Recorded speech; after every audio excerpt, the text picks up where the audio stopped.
Hello friends, Bhushan GS classes में आपका स्वागत है। आज हम महत्वपूर्ण टॉपिक पर बात करेंगे हमारे भारत का इतिहास। भारत के इतिहास को पढ़ने से पहले हम उसके सिलेबस को कवर करते हैं कि हमें सिलेबस में क्या क्या पढ़ना चाहिए ताकि हमें पढ़ने में आसान हो। तो आइए देखते हैं, हम पूरे सिलेबस को हम इस वीडियो में कवर करेंगे। हमारे पूरा इतिहास जो है किस तरह से है उसको देखते हैं ताकि हमें पढ़ने में, याद करने में दिक्कत ना हो। क्योंकि अगर आप अपने सिलेबस को नहीं जानते हैं तो आपका पढ़ना सही नहीं है। इसलिए पहले आप अपने सिलेबस को कवर करिए कि हमें पढ़ना क्या है, तब आप पढ़ेंगे तो ज़्यादा बेटर होगा आपको पढ़ने के लिए। तो देखते हैं भारत का इतिहास। भारत के इतिहास को 3 भागों में बांटा गया है।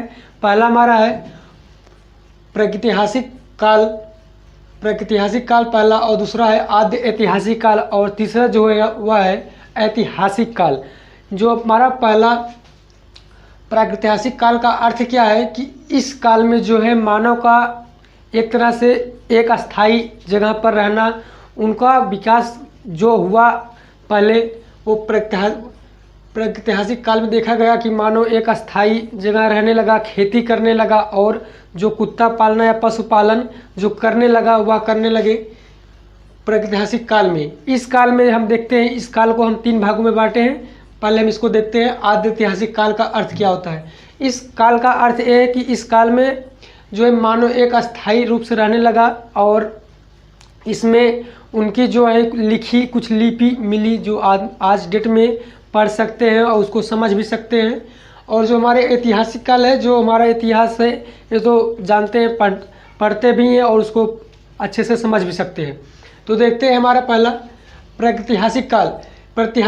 प्रागैतिहासिक काल में हमारा पहला है पूरा पाषाण काल।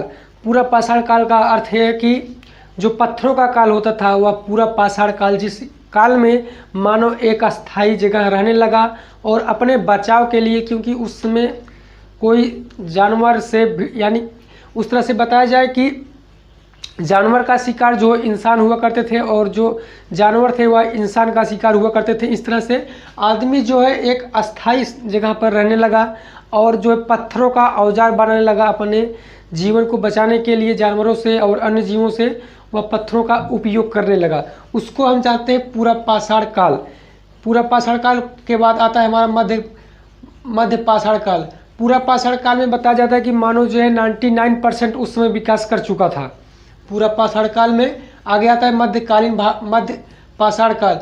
मध्य पाषाण काल में मानव जो है अस्थायी रूप से रहने लगा भी, और जो खेती करना चालू होता है वह स्टार्ट होता है मध्य पाषाण काल में। और नव पाषाण काल में आगे आते हैं जो हमारे पहिए की खोज हुई और आँख की खोज हुई। इस तरह के जो आगे आते हैं हमारे, वह नव पाषाण काल में हुआ। और इस काल में जो है कुछ साक्ष्य मिले हैं जिसे देखा जा सकता है लेकिन पढ़ा नहीं जा सकता है। कुछ इस तरह के साक्ष्य मिले जो मध्यकाल में और नव पाषाण काल में भी मिले जिसको पढ़ा नहीं जा सकता है। और आगे आते हैं हम, ये हमारा हो गया प्रागैतिहासिक काल। इस काल की जो समय चली थी, अवधि चली थी, पूरा पाषाण काल का अवधि माना जाता है 800 ईसा पूर्व। इसका अर्थ क्या होता है ईसा पूर्व का? आप इससे पीछे जाएंगे, जितना पीछे जाएंगे हमारा चलेगा ईसा पूर्व। ईसा पूर्व के आप पीछे जाएंगे तो उसमें उल्टा लिपि चल रही होती है, उसमें हमारा उल्टा कैलेंडर आप देखेंगे कि उस समय जो है उल्टा कैलेंडर 800 ईसा पूर्व से पीछे आते हैं 1400 ईसा पूर्व। यानी उस समय की जो कैलेंडर है वह उल्टा क्रम से चल रही थी, इस तरह से उसे ईसा पूर्व नाम दिया गया है। जो 800 ईसा पूर्व है पूरा पाषाण काल चलता है। फिर आता है नव पाषाण काल जो 800 ईसा पूर्व से 400 ईसा पूर्व, 800 ईसा पूर्व से 400 ईसा पूर्व तक माना गया है मध्य पाषाण काल को। और जो पूरा पाषाण काल है वह 800 से माना गया है, क्योंकि इसके पहले जो है अनुभव नहीं लगाया जा सकता, इसलिए इसे 800 ईसा पूर्व माना गया है। और जो हमारा मध्य पाषाण काल है इसका जो युग माना गया है, समय 800 ईसा पूर्व से 400 ईसा पूर्व के अंडर में माना गया है। आगे आते हैं हम, ये हमारा है नव पाषाण काल। नव पाषाण काल का जो दौर चलता है 400 ईसा पूर्व से 2500 ईसा पूर्व, 2500 ईसा पूर्व, 4000 ईसा पूर्व से 2500 ईसा पूर्व, यानी कि 1500 ईसा पूर्व इसको माना गया है नवपाषाण काल को। नवपाषाण काल के बाद आ जाते हैं हम सिंधु घाटी सभ्यता। सिंधु घाटी सभ्यता का जो एक समय लिपि मानी गई है उसको माना गया है 2500 ईसा पूर्व से 1500 ईसा पूर्व, करीब 1000 के आसपास इसका जो दौर माना गया है। जो सिंधु घाटी सभ्यता से एग्जाम में काफ़ी पूछे जाते हैं। इनको हम आज सिलेबस के वाइज देखते हैं। आगे चलकर हम इसके एक वीडियो को कवर करेंगे। हमारा एक वीडियो इस पर बनेगा, एक वीडियो इस पर, इस तरह का हम वीडियो बनाएंगे अपने इस पूरे सिलेबस के ऊपर। आगे देखते हैं सिंधु घाटी सभ्यता 2500 ईसा पूर्व से 1500 ईसा पूर्व तक। आगे उसके बाद आता है वैदिक काल। वैदिक काल से जो साक्ष्य मिले, जैसे हमारा सिंधु घाटी सभ्यता में कुछ साक्ष्य ऐसे मिले हैं जो पढ़ा नहीं जा सकता है, और कुछ साक्ष्य तो पढ़े गए हैं जो हमारे सिंधु घाटी सभ्यता में। हालांकि भारत का जो साक्ष्य मिले उसको नहीं पढ़ा गया है, लेकिन जो अन्य जगहों पर मिले हैं उसको पढ़ा जा चुका है। तो ये हमारा हुआ सिंधु घाटी सभ्यता। के बाद आता है वैदिक काल। वैदिक काल को माना गया है 1500 ईसा पूर्व से 600 ईसा पूर्व तक। 1500 ईसा पूर्व से 600 ईसा पूर्व तक। और इस काल के दौरान ऋग्वैदिक काल आता है हमारा 1500 ईसा पूर्व से 1000 ईसा पूर्व तक। फिर उत्तर वैदिक काल आता है 1000 से 600 ईसा पूर्व तक।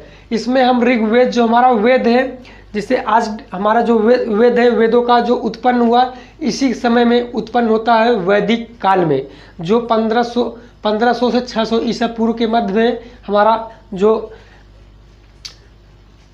वेद है वो सब आए। आगे आते हैं हम, ये हमारा हो गया आद्य ऐतिहासिक काल।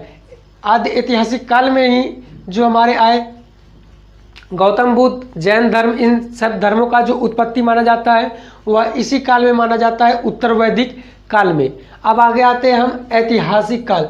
ऐतिहासिक काल जो है काफ़ी बड़ा चैप्टर है, क्योंकि इसमें बहुत सी घटना हुई और इसको जो है पढ़ा भी जा चुका है और इसके जो साक्ष्य मिले, लिखित साक्ष्य मिले हैं, इसलिए इसे बहुत बड़ा रखा गया है। हालांकि इनसे जो है क्वेश्चन बनते हैं, जैसे गौतम बुद्ध हो गए, जैन धर्म हो गए, और काफ़ी जो धर्मों का उसमें उत्पन्न हुए इस जो है वो सब सिंधु घाटी सभ्यता वैदिक काल में है। जैसे हमारा हो गया बौद्ध धर्म, जैन धर्म, ये सब वैदिक काल में आएंगे। तो देखते हैं हम ऐतिहासिक काल को।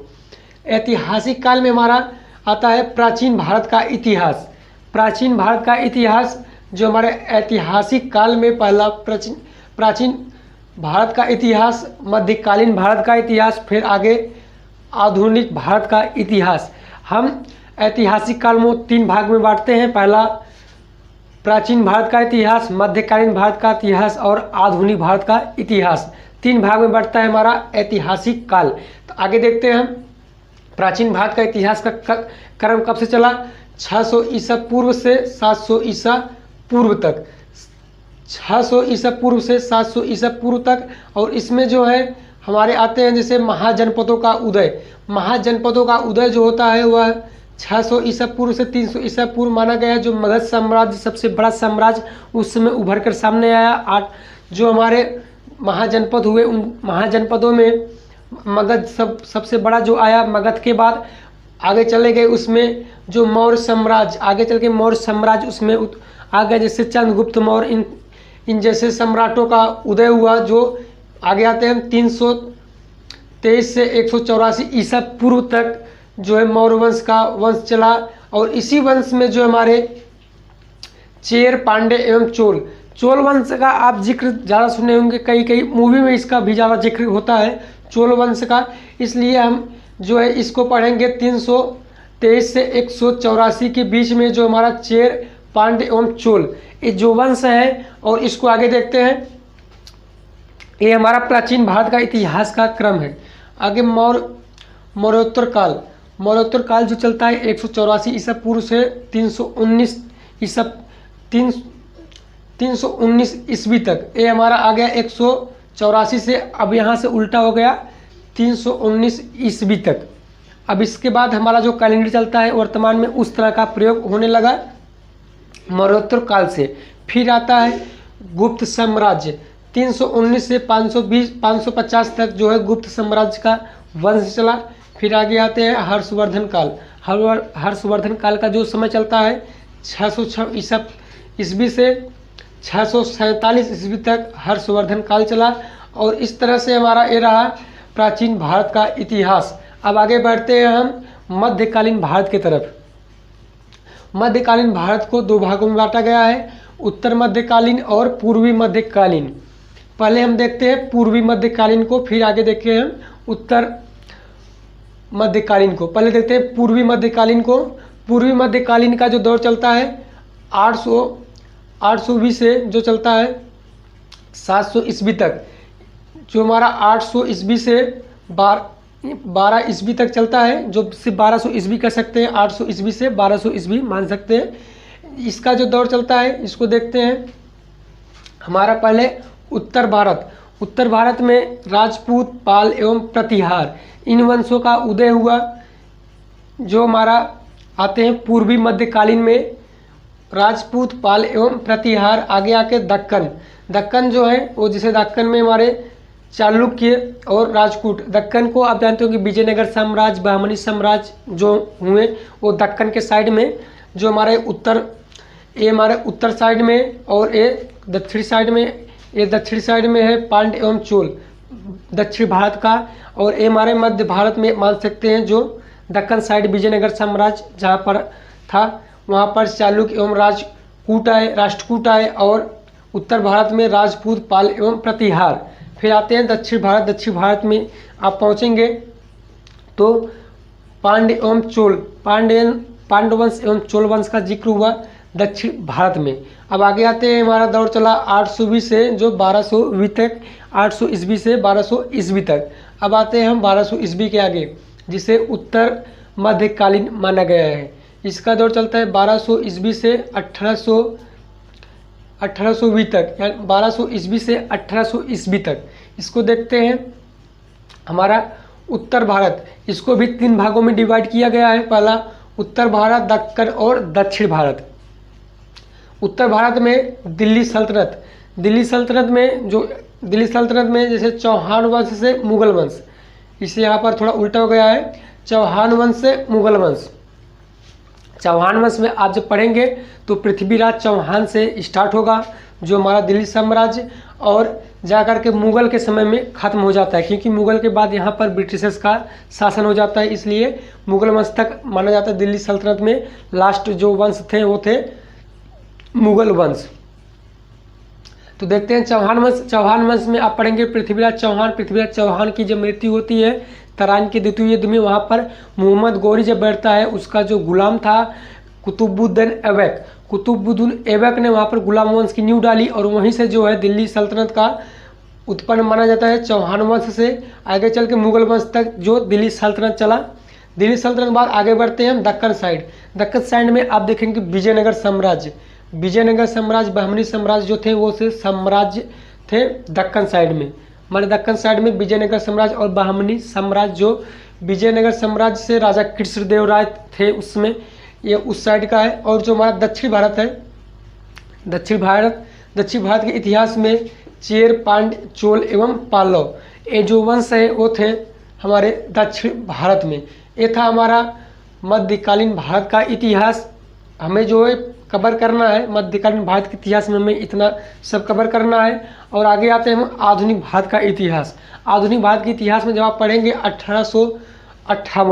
1857 में जब क्रांति होती है, 1857 की क्रांति के बाद ब्रिटिशर्स का यहाँ पर जनरल गवर्नर को हटाकर डायरेक्टली शासन कर लिया जाता है, और वहाँ पर नियुक्त कर दी जाते हैं जो वायसराय से पूरे भारत पर उनका कब्जा कर लिया जाता है। और यहीं से माना जाता है आधुनिक भारत का इतिहास, जो ब्रिटिश के समय का समय माना जाता है, जो 1856 से 1947 तक जो हमारे देश के आज़ादी तक वहाँ तक माना जाता है आधुनिक भारत का इतिहास। जिस इतिहास में जो हमारे महात्मा गांधी और जितने बड़े बड़े जो नेता थे जो हमारे देश को आज़ाद कराने में उनका बहुत बड़ा योगदान था, उन सब का इतिहास जो आता है वह आधुनिक भारत के इतिहास में आता है। तो ये था हमारे भारत का इतिहास।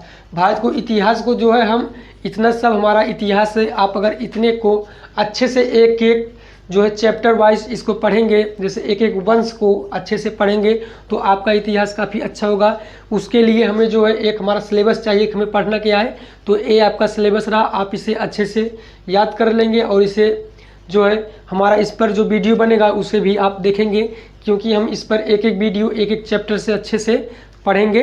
तो ये रहा हमारा सिलेबस भारत का इतिहास। आप इसको स्क्रीनशॉट भी ले सकते हैं।